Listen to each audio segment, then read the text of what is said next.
आकाशवाणी भोपाल से प्रस्तुत हैं प्रादेशिक समाचार।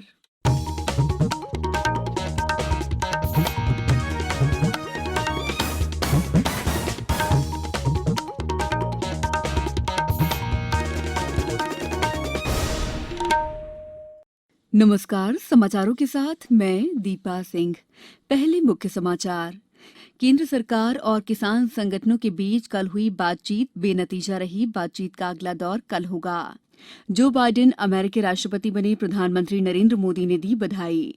धान खरीदी से अभी तक 81 लाख से अधिक किसानों को लाभ मिला। मौजूदा खरीफ सीजन में 572 लाख टन धान की हुई खरीदी। और प्रदेश में कोरोना टीकाकरण का कार्य सुचारू रूप से जारी। अब समाचार विस्तार से। केंद्र सरकार और 41 किसान संगठनों के बीच बातचीत का 10वां दौर कल नई दिल्ली के विज्ञान भवन में संपन्न हुआ। बैठक में केंद्रीय कृषि मंत्री नरेंद्र सिंह तोमर, उद्योग मंत्री पीयूष गोयल और वाणिज्य तथा उद्योग राज्य मंत्री सोम प्रकाश और किसान संगठनों के प्रतिनिधियों ने हिस्सा लिया। केंद्र सरकार और किसान संगठनों के बीच अगले दौर की बातचीत कल आयोजित की जाएगी।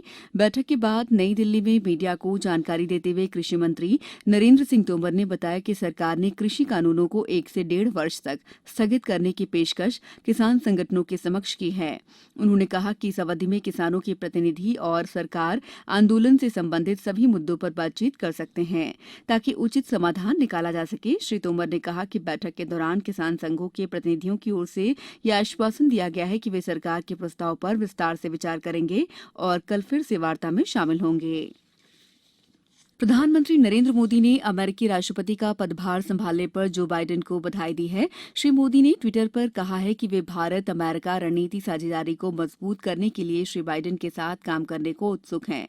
उन्होंने अमेरिका का नेतृत्व करने में सफल कार्यकाल के लिए नए राष्ट्रपति को शुभकामनाएं दी। प्रधानमंत्री ने कहा है कि साझा चुनौतियों से निपटने और वैश्विक शांति तथा सुरक्षा के लिए दोनों देश एकजुट हैं। उन्होंने कहा कि भारत अमेरिका साझेदारी साझा मूल्यों पर आधारित है। बढ़ती आर्थिक साझेदारी और दोनों देशों के बीच लोगों के बीच निकट संपर्क सहित भारत और अमेरिका ठोस और बहुपक्षीय आपसी कार्यक्रम पर कार्य कर रहे हैं। प्रधानमंत्री ने अमेरिका की नई उपराष्ट्रपति कमला हैरिस को भी बधाई दी है। उन्होंने कहा कि श्रीमती हैरिस का पद संभालना ऐतिहासिक अवसर है। श्री मोदी ने भारत अमेरिका संबंधों को और प्रगाढ़ करने के लिए उनके साथ कार्य करने की उत्सुकता जताई है। मुख्यमंत्री शिवराज सिंह चौहान की सूझबूझ, नवाचारी वित्तीय सुशासन और अनुशासन अपनाने से कोविड-19 के बाद आर्थिक चुनौतियों से जूझता मध्यप्रदेश अब अन्य राज्यों से आगे हो गया है। विकास के 4 महत्वपूर्ण क्षेत्र खाद्य, उद्योग, नगरीय प्रशासन और ऊर्जा में तेज गति से आवश्यक सुधार लाने से अब मध्यप्रदेश को 18,134 करोड़ रुपए के अतिरिक्त वित्तीय संसाधन लेने की सहूलियत मिल गई है। दमोह के इंडियन मेडिकल एसोसिएशन अध्यक्ष डॉक्टर डीएम संगतानी ने कोविड-19 के खिलाफ चलाए जा रहे जन आंदोलन का समर्थन करते हुए लोगों से जारी गाइडलाइन का पालन करने की अपील की है। कोरोना से आज भी हमें बचना उतना ही जरूरी है जितना 9 माह पहले था। मैं आज भी कहूँगा, सबसे पहले घर से तभी निकलें जब कोई आवश्यकता हो। बिना आवश्यकता के घर से बाहर नहीं निकलें। मुख्यमंत्री शिवराज सिंह चौहान 24 जनवरी राष्ट्रीय बालिका दिवस पर बेटी बचाओ बेटी पढ़ाओ योजना के अंतर्गत पंख अभियान का शुभारंभ करेंगे। मुख्यमंत्री श्री चौहान वर्चुअल माध्यम से 435 आंगनबाड़ी और 12 वन स्टॉप सेंटर का लोकार्पण भी करेंगे। राष्ट्रीय बालिका दिवस के अवसर पर मुख्यमंत्री लाडली लक्ष्मी योजना और मातृ वंदना योजना के हितग्राहियों को राशि का अंतरण करने के साथ लाडली लक्ष्मी योजना से लाभान्वित बालिकाओं से संवाद भी करेंगे। समाचारों में वक्त है ब्रेक का। कोविड-19 से बचाव और सुरक्षित रहने के 3 उपाय। मास्क लगाएं, 2 गज दूरी है जरूरी, सुरक्षित दूरी रखें, हाथ और मुंह साफ रखें।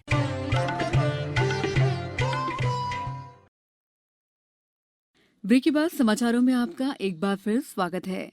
सरकार ने कहा है कि मौजूदा खरीफ मौसम में न्यूनतम समर्थन मूल्य पर धान की खरीद से 81 लाख से अधिक किसानों को लाभ पहुंचा है।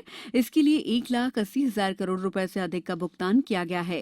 कृषि मंत्रालय ने कहा है कि सरकार वर्तमान न्यूनतम समर्थन मूल्य योजनाओं के अंतर्गत खरीफ फसलों की उपज की खरीद जारी रखेगी।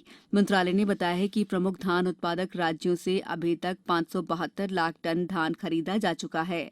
सरकार ने अपनी नोडल एजेंसियों के जरिए 2 2,98,000 टन दालें और सोयाबीन भी खरीदा है, जिससे 1,60,000 किसानों को फायदा पहुंचा है। मुख्यमंत्री शिवराज सिंह चौहान ने कहा है कि प्रदेश में कोरोना टीकाकरण का कार्य सुचारू रूप से जारी है। प्रारंभिक 2 दिनों में प्रदेश में 150 केंद्रों पर 18,000 व्यक्तियों को वैक्सीन लगाई गई है। सभी पूर्णतः स्वस्थ हैं, कहीं से भी किसी प्रकार के साइड इफेक्ट की कोई सूचना नहीं है। मुख्यमंत्री श्री चौहान आज मंत्रालय में वीडियो कॉन्फ्रेंसिंग के माध्यम से प्रदेश में कोरोना की स्थिति और कोरोना टीकाकरण के कार्य की समीक्षा कर रहे थे। बैठक में मुख्य सचिव इकबाल सिंह बैस, पुलिस महानिदेशक विवेक जौहरी और अपर मुख्य सचिव स्वास्थ्य मोहम्मद सुलेमान मौजूद थे। स्वास्थ्य मंत्रालय द्वारा टीकाकरण के संबंध में सही जानकारी देने के लिए प्रश्नोत्तरी की श्रृंखला तैयार की गई है, जिसकी जानकारी हम समय समय पर आपको अपने बुलेटिन में दे रहे हैं। इसी क्रम में आज का प्रश्न है, टीकाकरण स्थल पर लोगों के लिए किस तरह की सावधानी बरतनी जरूरी है? इसका जवाब है, टीका लगवाने के लिए आने वाले लोगों को टीकाकरण स्थल पर कम से कम आधा घंटा पहले पहुंचना होगा। टीका लगवाने के बाद किसी तरह की परेशानी महसूस होने पर पास के स्वास्थ्य अधिकारियों, एएनएम और आशा कर्मियों को इसकी जानकारी दी जा सकती है। टीकाकरण स्थल पर सुरक्षित दूरी, मास्क पहनने और हाथों की सफाई का पूरा ध्यान रखना होगा। अब कुछ समाचार संक्षेप में। राज्य शासन ने 8 भारतीय प्रशासनिक सेवा के अधिकारियों की नवीन पदस्थापना की है। मध्य प्रदेश और उत्तर प्रदेश की राज्यपाल आनंदीबेन पटेल आज भोपाल आएंगी। रायसेन जिले में अवैध शराब पर नियंत्रण के लिए अभियान चलाया जा रहा है। खंडवा जिले के पर्यटन स्थल हनुवंतिया में कल एक पैरामोटर सैकड़ों फीट ऊंचाई से जमीन पर आ गिरा। इस हादसे में पैरामोटर्स पायलट सहित एक अन्य की मौत हो गई।